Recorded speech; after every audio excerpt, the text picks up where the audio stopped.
I'm a statistician, and over the last 10 years, I mainly worked on copula and often in the context of clustering.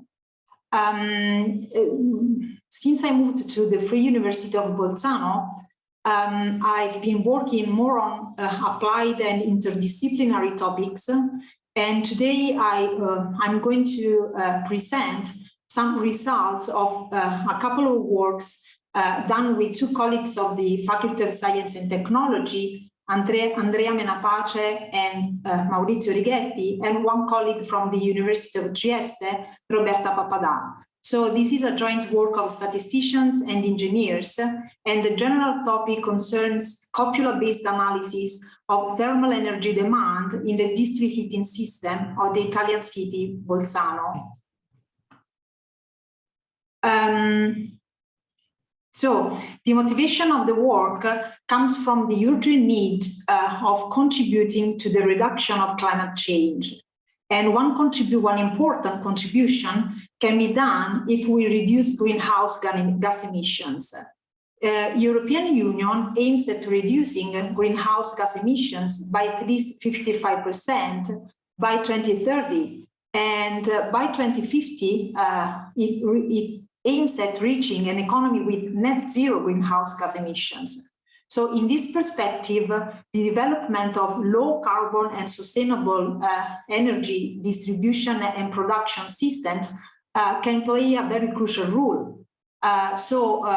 We try to make a contribution in this direction, since we think that the knowledge of the thermal energy demand can be very important and useful to contribute to an efficient energy production and distribution system. So before starting with the statistical part of the seminar, I want to just show you what is a district heating system. So a district heating system is a low carbon energy transition system that moves heat from classical sources like gas and oil and renewable or local sources like biomass and municipal waste, solar energy, and so on and so forth, to any kind of buildings in the urban areas, so to commercial, industrial, as well as residential buildings. And the heat is moved through a complex network of pipelines. So just to give you an idea of the history of this heating system, the first DH system was developed in the United States in 1930s and in 1880s.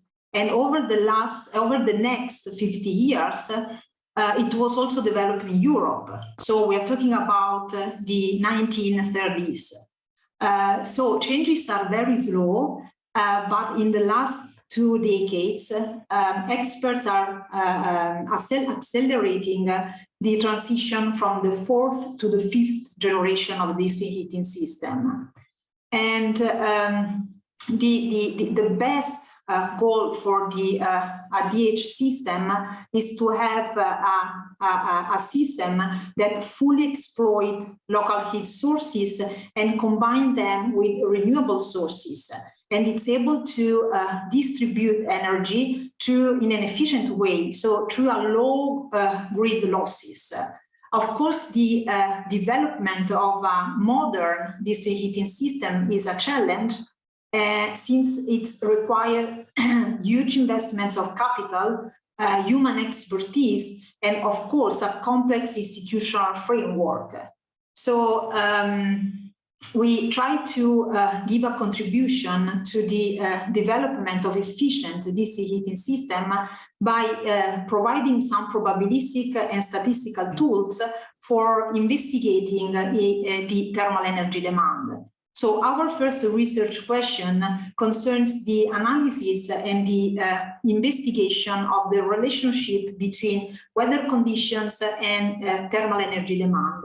We developed a 3-step analysis. In the first step, we analyzed the time series of weather or meteorological variables and thermal energy demand taken separately. And then we investigate the multivariate dependent structure through copula theory. But our final aim here is to derive the probabilistic distribution of thermal energy demand given weather conditions, since we want to investigate what is the probability of having high thermal energy demand when extreme weather events occur. The second question, so the second research question in this context concern the analysis of the energy demand profile of users connected to the DH.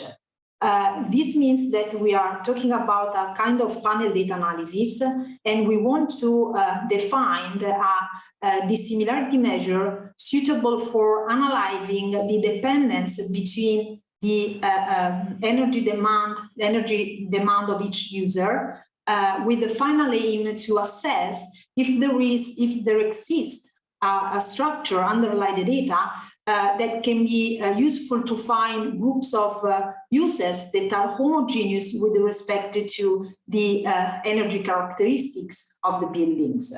Of course, for both these two aims, I will show you the data set we collected and analyzed, and at the end I will discuss some implications of our findings for the development and the management of this heating system and some future researches.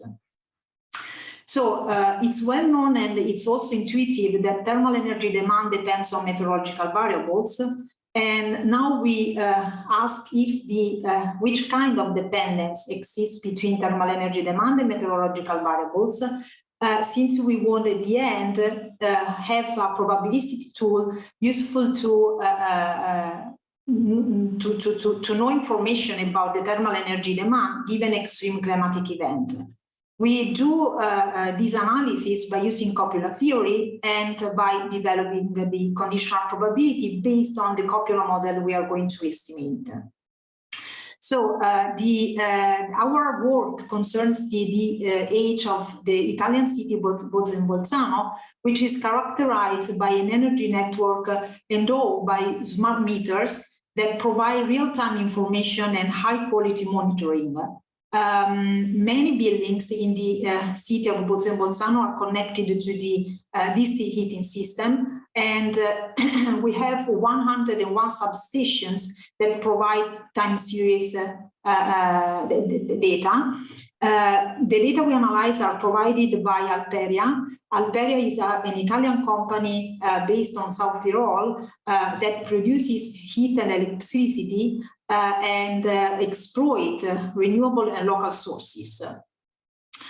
So here you can have a look at the time series of thermal energy demand. We work with aggregated data, but in this plot you can see that we have some segments in black to indicate the data that we detected as outliers and we treated as missing values. We impute these missing values by using Kalman filter. And so you can have just a look at the behavior of our daily thermal energy demand time series. So we have the thermal energy demand time series, and as for the meteorological variables, we work with outdoor temperature and solar radiation.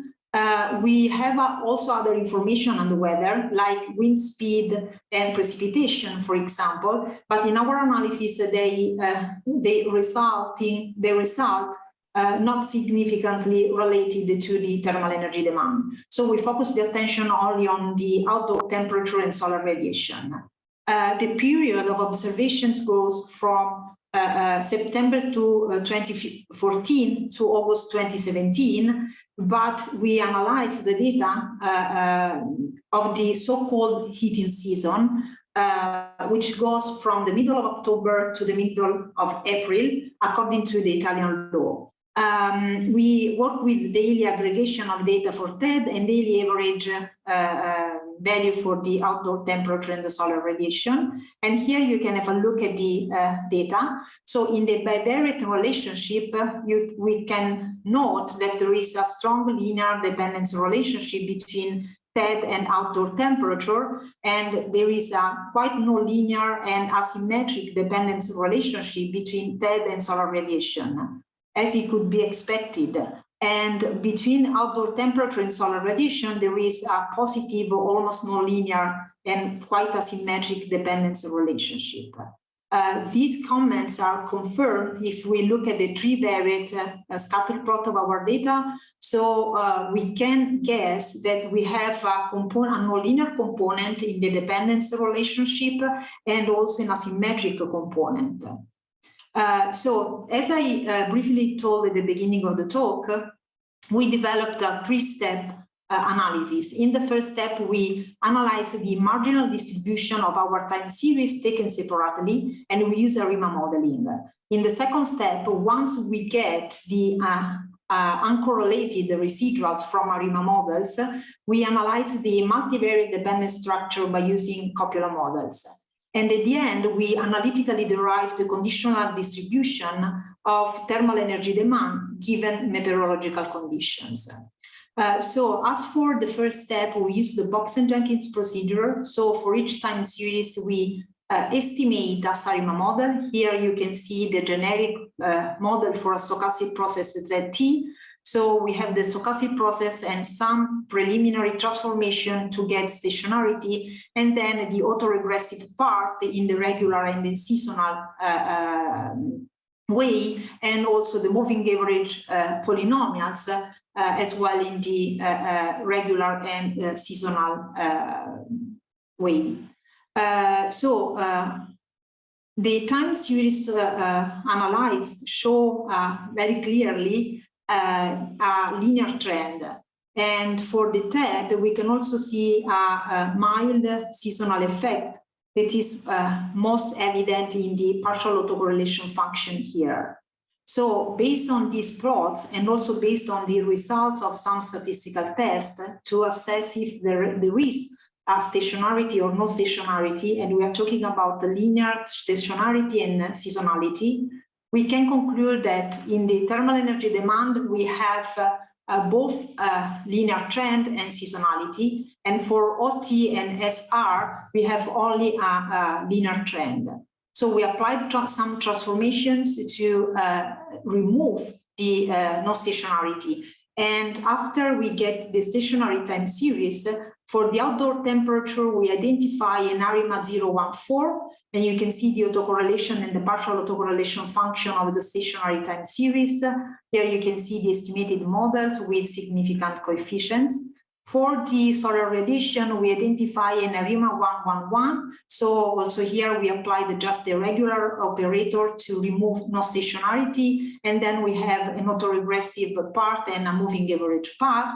And for the thermal energy demand, we have estimated and identified as ARIMA 011, we removed the two components of no stationarity by applying the regular operator and the seasonal operator, and then we have only the moving average part for the regular and the seasonal part of the stochastic process or the time series. So by estimating these models, we remove in some way the autocorrelation, the serial correlation within each time series. So we get the residuals that are uncorrelated, as you can see by looking at the autocorrelation function, and also to the p-values associated to the Lune box test by varying the lag used in the null hypothesis. So once we get the uncorrelated time series, we can analyze their dependence relationship by using copula theory. So I think that you all know what the copula is, so I don't want to spend time on this slide, but of course, if there are students or young people who don't know what the copula is, feel free to interrupt me and I can introduce something about it.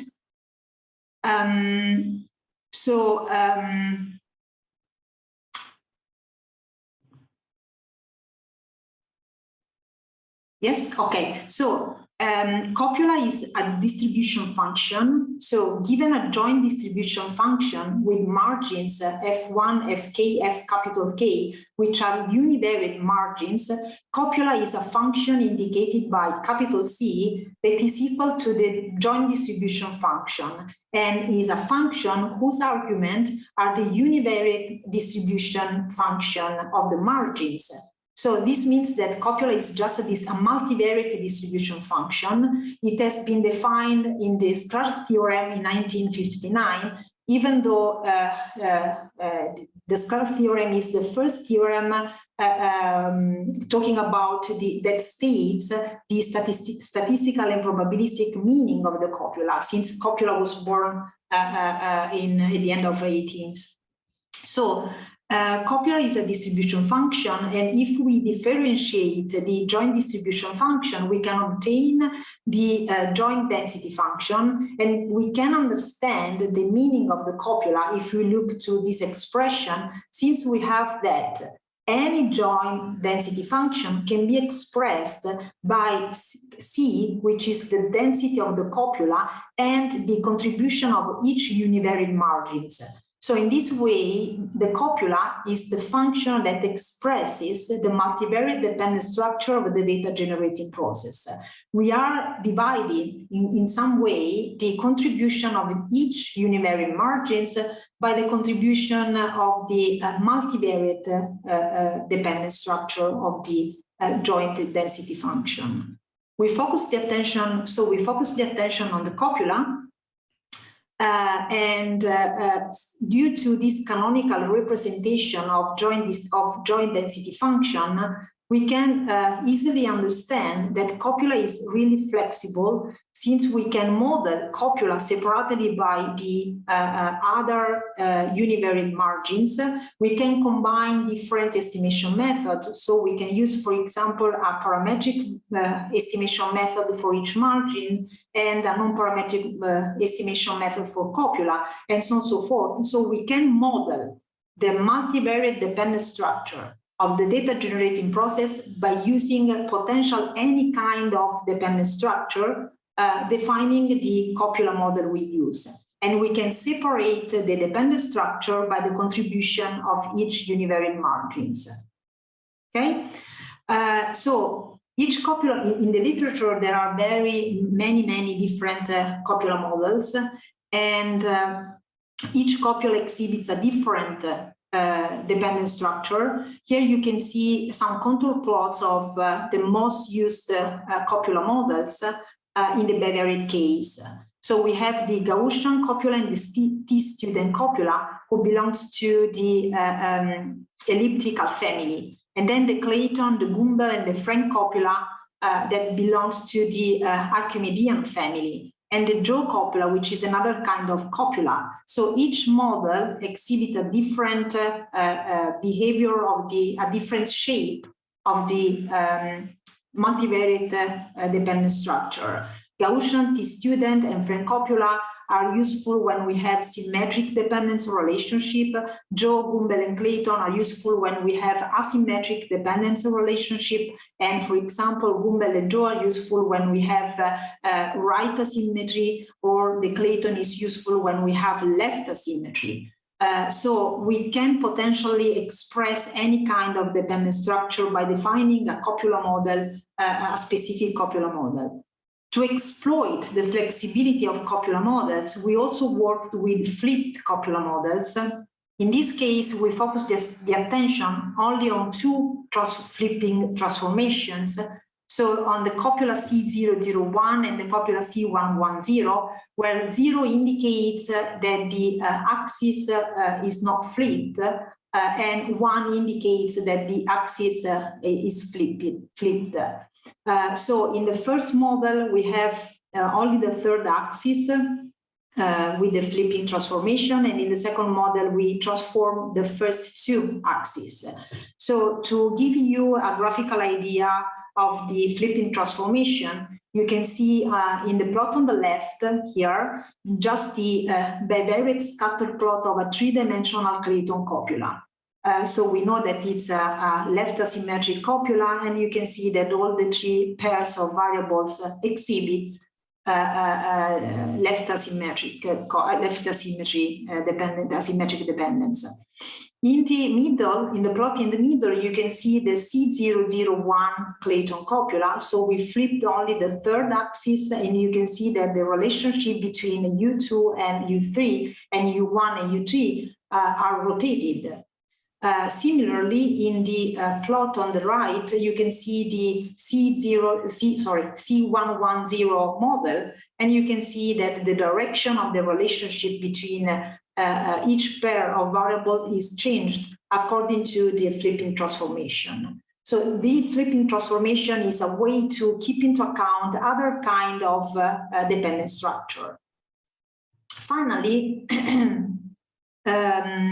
according to the behavior of the data I showed you before, we thought that copula mixture are suitable for our data. And so we work with a mixture of copula, which is a convex linear combination of CK copula. Each one is associated to a weight,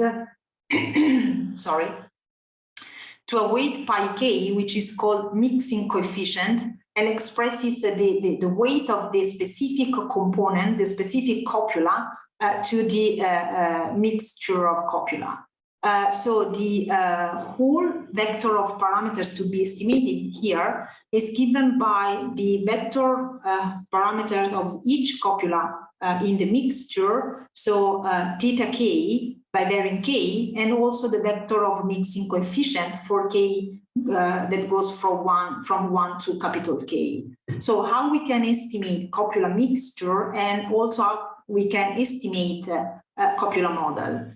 So the estimation method we use is the inference for margins estimation method that is that has been proposed by Join Su in its parametric version. Here we work with the semi-parametric version due to Genet et al., where in the first step of the estimation method, we non-parametrically estimate the marginal distribution. Here we use the empirical cumulative distribution function corrected by the factor n over n plus 1, just to avoid problem at the boundary 0, 1. And in the second step, we estimate the dependence parameter of the copula theta, given the marginal distribution obtained in the first step.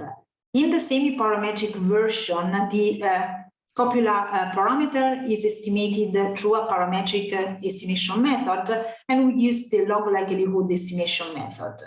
When we work with a mixture of copula, we need to modify the second step of this estimation method, since we need to estimate the mixture of copula. So we modify the EM algorithm due to Dempster to estimate a mixture of models for copula mixture. And on this slide, you can see the summary of the method. Nothing strange, it's just the EM algorithm, where in the two steps we are working with the density of each component of the copula mixture. Okay, so we compute the expectation step, and then we exploit the results of the expectation step to maximize the log likelihood of the copula fit, the mixture copula fit, and we iterate the two steps. So the idea is exactly the same of the EM algorithm, but here we work with the copula and the mixture of copula.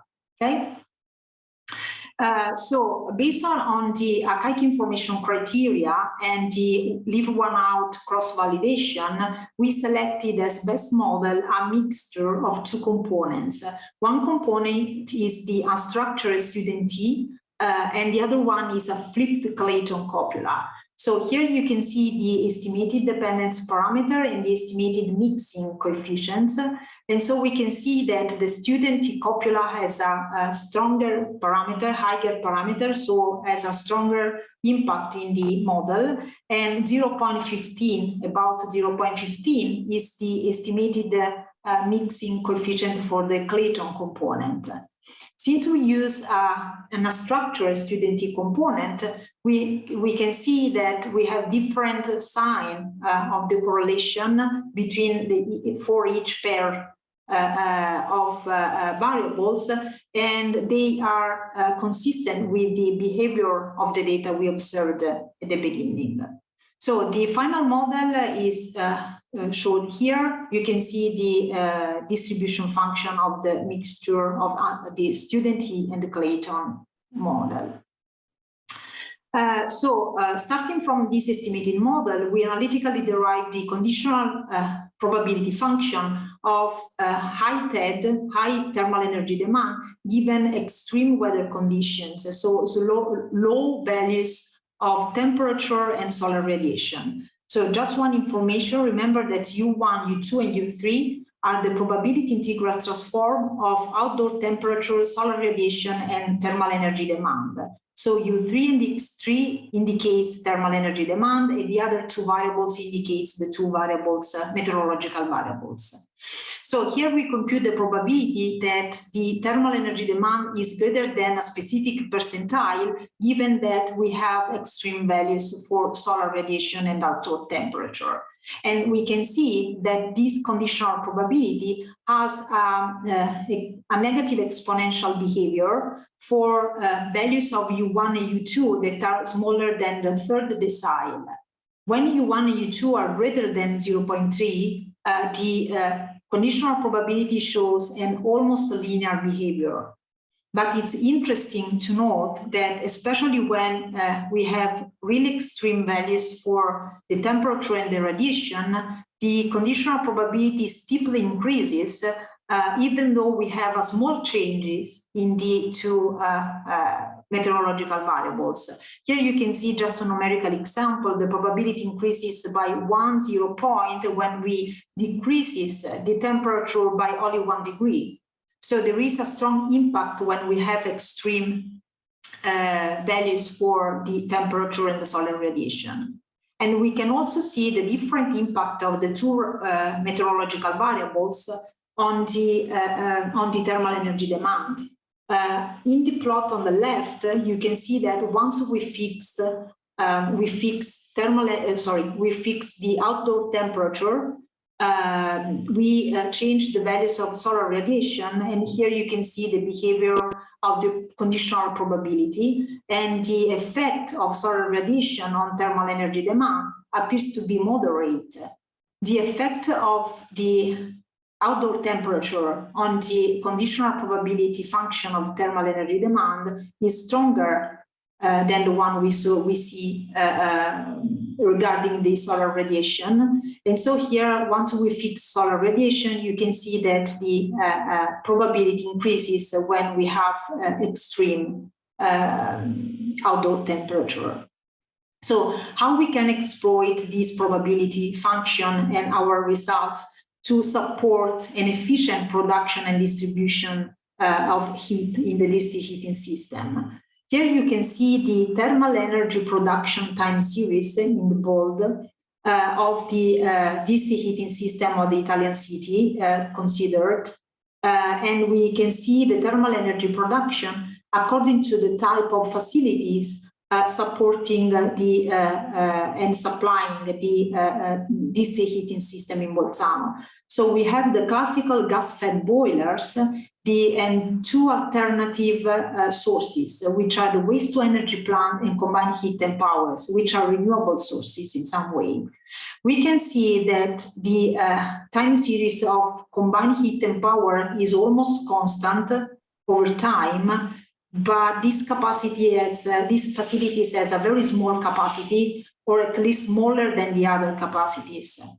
And when waste-to-energy plant here has an inconstant and intermittent behavior, and we can see that when waste-to-energy plant is not available, the production is compensated by gas-fed boilers here as well as here, and so on. So waste-to-energy plant gives an important contribution to the production, but reflect the fluctuating behavior of the availability of municipal waste and biomass. So waste-to-energy plant and combined heat and powers are two alternative sources, renewable sources, alternative to the gas-fed boilers. And if we compare the thermal energy production with the time series of temperature, radiation, and the probability we compute, we derive, we can see that there are some days, some periods where the production exceeds the limit of the alternative the alternative sources. So here you can see the limit of waste to energy plant and combined heat and powers, and here you can see the limit of waste to energy plant. And see, we have that in the gray bands, you can see the days and the period where the production exceeds these limits. And in these days, we had very low temperature and quite low radiation. And corresponding to this situation, we have a quite high conditional probability of TED. So the conditional probability of TED combined with the reliable weather forecast can be used to efficiently plan energy production and to manage the energy facilities of a DHS. Now, once we investigate the thermal energy demand, we want to further investigate it by keeping into account also the energy demand profile of users that are connected to the DC heating system. Here we have not a time series data, but a panel data, since we introduce another way in the data, which is given by the kind of buildings.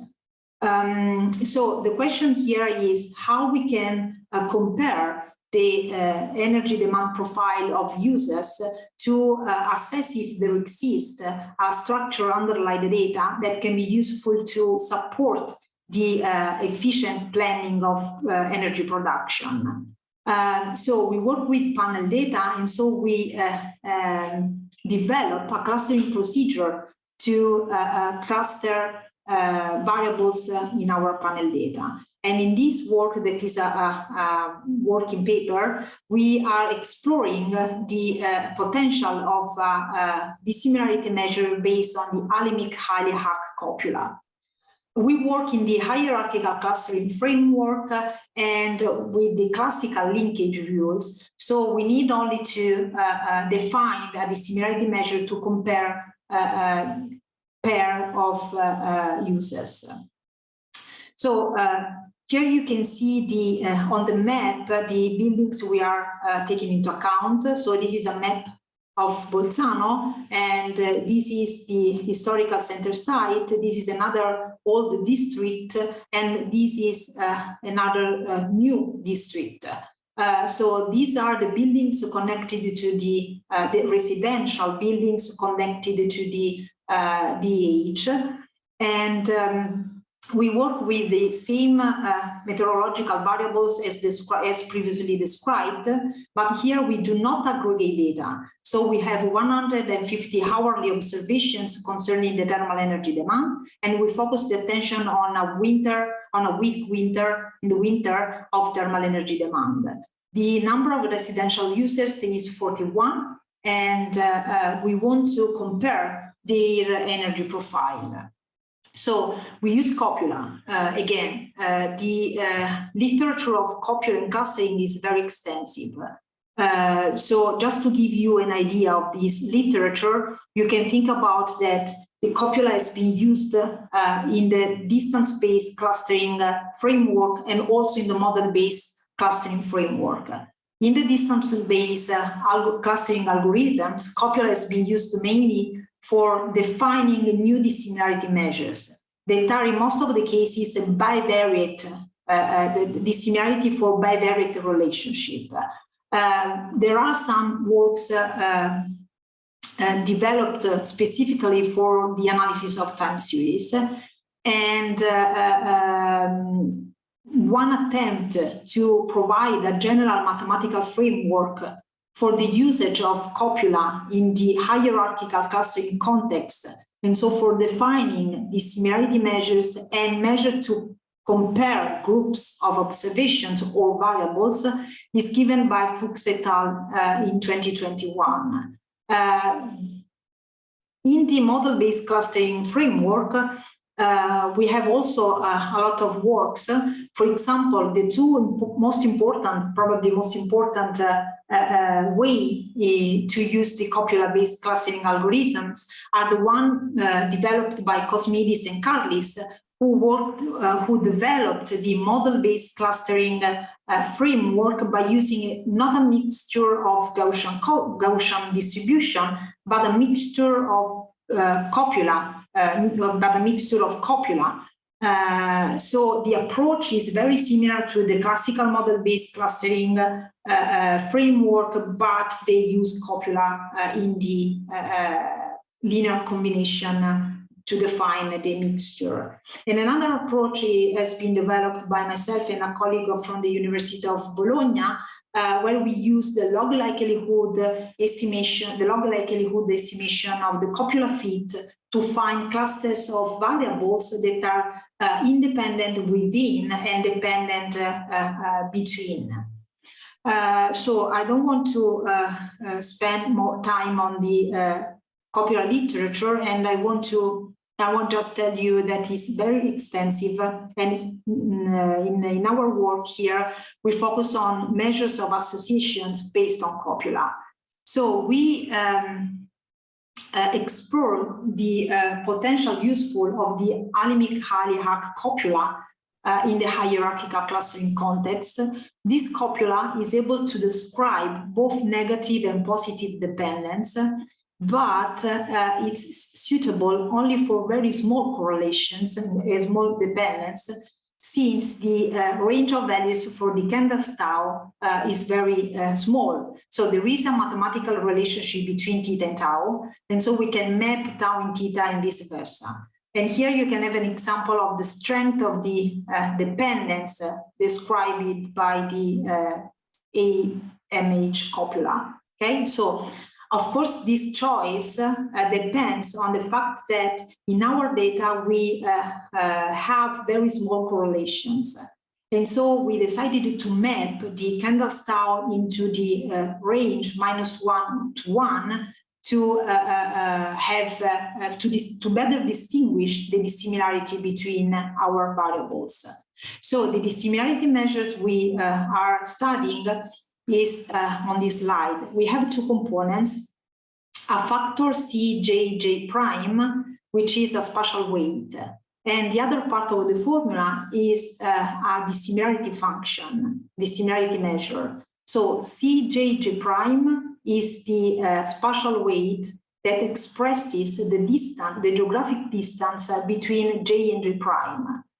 So we model J and J prime by using the exponential weighting scheme. So Cjj prime is given by the exponential function of the normalized distance Gjj prime, where Gjj prime is computed, can be computed in many different ways. In our work, we computed Gjj prime by using the position of J and J prime, and so the coordinates of J and J prime on the world geodetic system ellipsoid. And we, in our formula, we also use the usual Kronecker delta. In this way, Cjj prime is equal to 0 when J is equal to J prime. And it's different from 0, and precisely goes from 0 to x of 1 when J is different from J prime. So this kind of spatial scheme, spatial weights, gives more importance to objects or variables that are distant from each other. In our dissimilarity measure, we are making us a kind of interaction between the information on the spatial location and the strength of the dependence. So the right part of the formula here is an already used dissimilarity measure in the literature, but we replace the Kendall's tau here by the dependence theta, the dependence parameter theta. And we do that to mitigate the effect of the spatial weight on the comparison between very small correlations. So since we have small correlations in our data, AMH appears to be a suitable copula, and it's also useful to mitigate the effect of the spatial weight. So the formula in equation 4 is a dissimilarity, and the proof is really trivial and takes values from 0 to 2 multiplied by exponential of 1. So the dissimilarity is this decreasingly monotone in theta, and it takes the smallest values 0 when theta is maximum. And we are talking about only the comonotonic case. So when the comonotonic case occurs, we have that the dissimilarity is equal to 0. So to compare the dissimilarity based on copula and the corresponding version based on Kendall's tau, we performed some simulations. We use 3 different scenarios simulated by using copula model. We choose a partition with 3 clusters, and we generate data by using different copula models and different level of dependence. In particular, in the first scenarios, we change the copula models for each clusters, but we have the same dependency into the 3 clusters. In the second scenario, we vary the copula models as well as the level of the dependence. And in the third scenario, so we fix the copula for all the 3 clusters, and we change the level of the dependence for each cluster. The cluster size is randomly chosen by ensuring that the minimum dimension of each cluster is 2, of course. And we also generate data by using different spatial weights. So we randomly generate geographic weights, spatial weights, and in the second case, we use the geographic position of our real data. So the empirical weights plus a random noise to generate in the replications of the Monte Carlo. We analyze the output, the final partitions obtained by using 2 measures. One is the agglomerative coefficient, which is useful to assess the overall quality of the dendrogram, and the other is the adjusted rand index, which is useful to compare 2 partitions and to measure the agreement between the 2 partitions. And of course, we are talking about the partition obtained by using the dissimilarity, the copula-based dissimilarity, and the partition obtained by using the Kendall space dissimilarity. So the number of observations and the number of variables to be clustered have been set according to the values we have in our not artificial data. And we performed 500 Monte Carlo replications. So here you can see the results. You can see the box plot of the Monte Carlo replications, sorry, for the ARI measure. And we can see that irrespective of the kind of linkage used and of the kind of scenario, the 2 partitions obtained are completely different. And the situation, the results goes worse when we change the settings of the weights. So when we use the empirical weights, the agreement between the 2 partitions goes worse. Okay, so this is just a simulated example to show you that the introduction of the copula model into the dissimilarity measures is useful, since the final partition is completely different from the partition obtained by using the Kendall's tau. Of course, this kind of example does not tell us what is the best measure.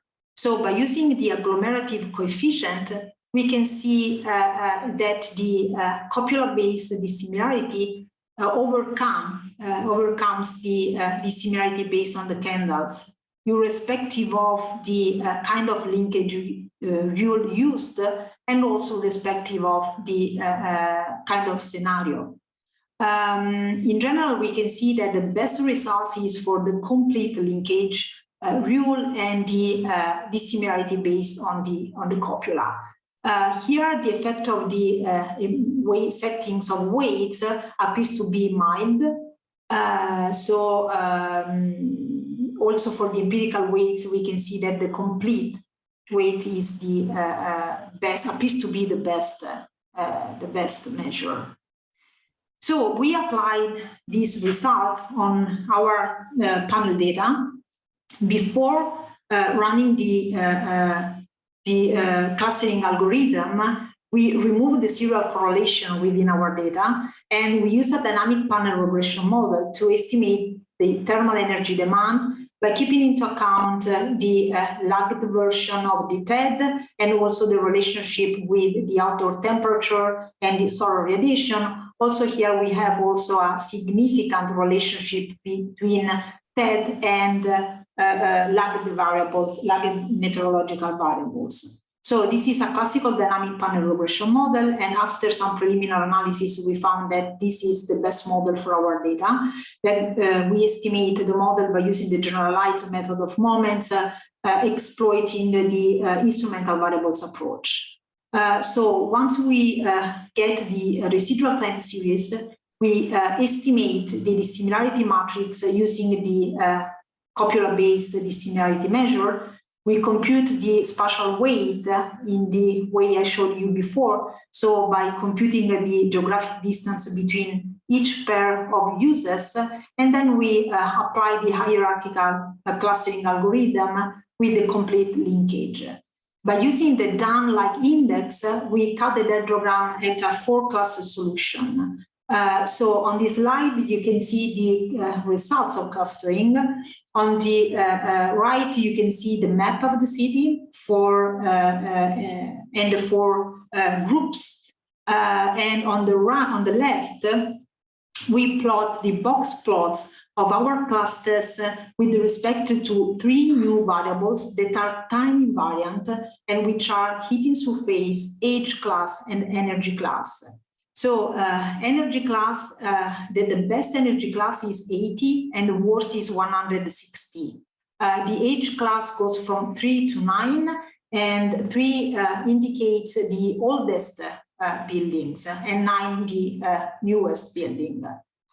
So what we can see? We can see that the partitions we obtain make sense in terms of the energy profile of our buildings. Indeed, in the first class, we have the newest buildings that are buildings with the best energy class. They have a big size, but that is not really related to the energy performance of the buildings.